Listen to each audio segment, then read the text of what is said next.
Section 1.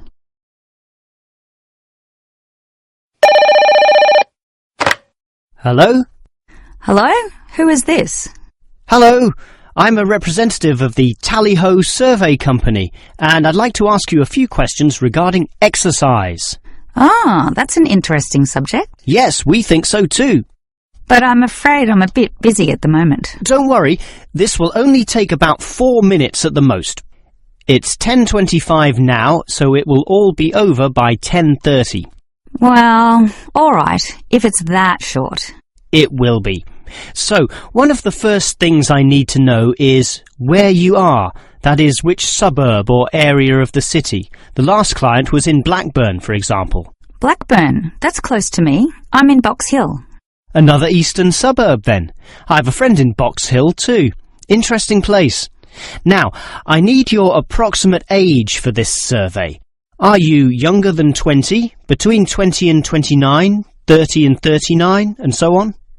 I'll turn 40 in a few months, so that puts me in the 40 to 49 age group. Well, that's in a few months, so right now you're in the 30 to 39. All right, so put that then. OK. Now, I need to know your occupation. The last caller was a housewife, for example. The one before that, a teacher. I used to be a teacher too, teaching cookery. And now? Now you can just put domestic duties. Actually, I hope to begin a new job soon as a cook, but that won't be for some time yet. I have to wait for my husband's restaurant to open. Cook? That sounds interesting. But it's domestic duties for now. OK, that just leaves some information about your family. This is not obligatory at all, so if you don't want to answer, that's fine. What sort of information exactly? Oh, it's very broad. Married with children, single mother, that sort of thing. The last customer said she was a single mother. I'm married and not a mother. Put married, no children. I'm married with children myself, but I'll put in your details, and that finishes the profile and just leaves the actual survey itself if you're ready to proceed. All right, let's begin the survey now about your exercise habits. I'm afraid I don't exercise much at all. Well, the main question is in what form you take your exercise, however little that may be. For example, in just cleaning. Do you clean the house? My husband does the cleaning, actually, but I walk to the supermarket and shops very often, up to 4 times a week. I'll put that then, unless there's something else. Nothing else, really. But I diet. I'm very strict about what I eat. Oh, and I do yoga, although that's not very energetic. More a form of relaxation and to tighten my muscles. They're both important, of course. But what about sport? Do you undertake any sporting activities? This could be very infrequent. In the past, for example. My husband plays basketball at the local school, and I sometimes watch. When he was younger, he was in a basketball team, but I never participated. Have you done anything at all? I used to hike in a nearby national park. Well, that's a definite physical activity, so I'll put that, but not basketball. All right, that just leaves future exercise intentions. Do you plan or expect to do, at some stage, any form of exercise? I once dreamt of doing modern dance, but that's never going to happen. Realistically, I'm thinking about going swimming at the local aquatic centre. Although my husband thinks we should just jog. I can't see myself doing that, though. Too tiring. I can understand. I used to jog too, and it really makes you sweat. I'd say swimming's a much better option. But I'll be starting this job as a cook in my husband's restaurant. I imagine I'll be very tired doing all those late shifts. But if I have any energy left over, I might go to the aquatic centre to release some stress. All right, well, that's the end of the survey. Thank you very much for your time.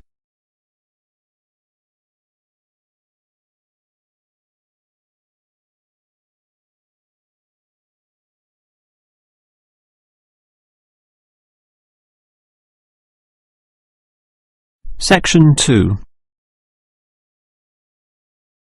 Welcome to the library, or the ILC, which means Independent Learning Centre, and let me explain about some of its facilities.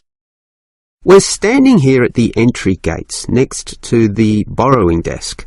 That's where you check out any books, but you are also advised to study in the library here, since most of our material cannot be borrowed. Thus, we have seating along the middle of the library, and in that far corner in front of us on the left, we have the quiet reading section for some serious reading activity. We used to have the computers there, but then realised that that corner was very quiet and thus better suited for the purpose it now has. The computers were instead shifted to a more central location, right beside us here on the left. Again, somewhat confusingly, this area once housed the newspaper and magazine section, but the people in the quiet reading area had to walk too far to collect this literature, so it was moved to right beside them in the adjacent corner. So, feel free to read the newspapers there, but the reference books, those huge weighty dictionaries, atlases and encyclopedias, were all situated at the opposite end of the building, against the wall. This was because they weren't generally that popular, and we wanted more space for the magazine racks, always a favourite with readers. Okay, as well as reading, you need to work on your listening skills, and for that you need the audio section. Again, such an activity needs a quiet area, so we put this in the last remaining corner up there on your right, as you can see.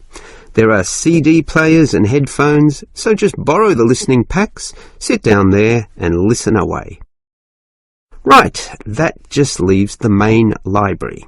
In other libraries, that's often right beside the newspaper and magazine section, allowing freedom to choose from all genres of literature, but here we've got them further apart. For the main library, just follow your nose past the central seating there, and it's there among all that shelving, upon which you'll find an abundance of interesting books and listening packs to use. Now, I'd like to tell you a bit more about an excellent service offered in the ILC here, that we call the Special Sessions. What can you do in them? For a start, many of you need practice in speaking English, and for that we hold a special discussion session, led by a teacher. That can be noisy. In fact, we hope that it is noisy, since that would mean many people are talking. It's in the central seating area, and it used to be from 10:30 to 1:30, but we found that the noise was disturbing the regular ILC patrons, so we shortened and moved this discussion to the morning 9 a.m. time slot, when fewer people are in the centre. It goes for 1.5 hours. All right. What about writing skills? Well, we can help you there with another teacher. Now, writing is a fairly quiet activity, so that teacher stations him or herself in the quiet reading area from 1:30 until 3. The 10:30 to midday time slot cannot have a teacher for such writing skills, as they are all teaching in the morning. For this reason, of course, there cannot be an on-call teacher in the morning either. Although many people would like one, particularly the 10:30 to noon crowd, having just finished their early morning class. These students all have to wait until midday onwards, when, for 3 hours, a teacher will be stationed in the audio section, ready to deal with all those questions. Until recently, we had another teacher doing the 3 p.m. to 6 p.m. time slot in the central seating. But all the noise interfered with the late users of the ILC, so we had to cancel that. Also noisy can be the language exchange, where local students who want to learn your language will help you practice English. This is generally done in pairs, so the noise level is low enough not to need this exchange to run at 9 a.m, but at the more congenial time of 10:30 among the central seating. That must finish by 1:30 though, after which quieter and more individual activities take place.